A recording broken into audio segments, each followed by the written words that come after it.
Alright everybody, how's it going? Welcome back to another video. I'm here with my new wife. So we just got married this week.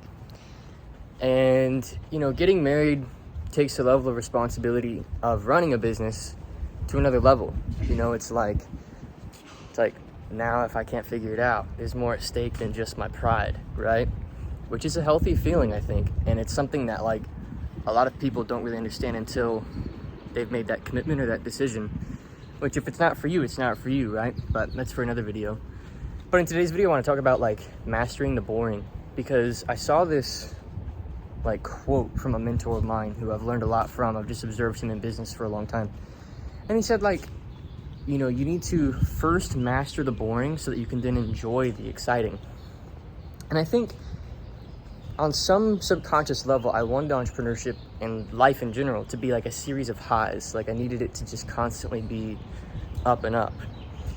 And I needed it to constantly be growing and constantly be going forward. And I think because of that, it forced me to make some pretty poor decisions in the long term. Good decisions in the short term, poor decisions in the long term, because I was always looking for surface level solutions to deeper problems.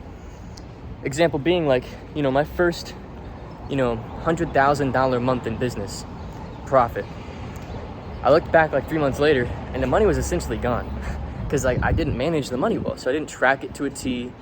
I wasn't exact about how much we brought in, where we're spending it, everything like that. And so good examples managing the finances, right?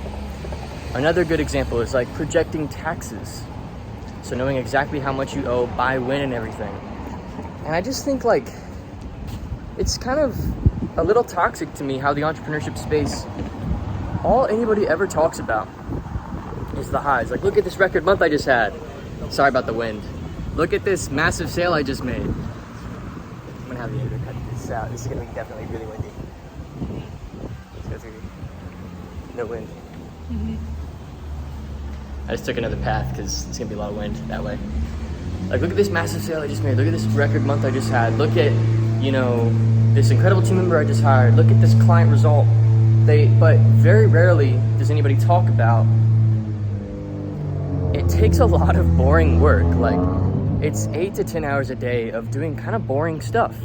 It's like having coaching calls where you pretty much say the exact same thing over and over again. And sales calls where you say the same thing. And the same issues popping up over and over again, having to build systems for them. And it's not that exciting. And so if I just wanted to put one thing out here, because I've just really been inspired in this season to both remind myself and then therefore remind you to just kind of fall in love with the boring stuff. Do I get to enjoy nice things? Yes. Do I get to travel with my wife wherever we want to go? 100%. Wear nice watches, drive a cool car. Yep, all that.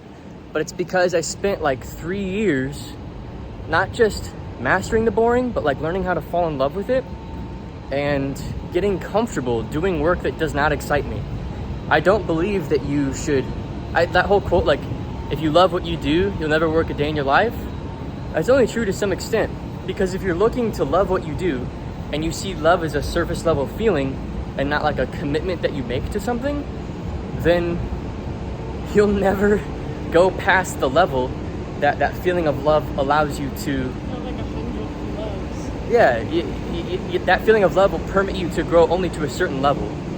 And so, let's not put this message out I'm out here doing the boring work.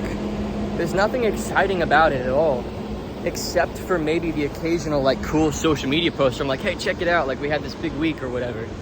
I'm changing arms because my shoulder got sore. We had a great workout this morning. So just want to put this message out there. Recently married, doing our honeymoon here soon. And then it's just back to it. It's nothing exciting. And a lot of people make a lot of money by making life look more exciting than it actually is. And I just don't want to do that because I don't want to put my family through that one day. So anyway, hopefully you enjoyed.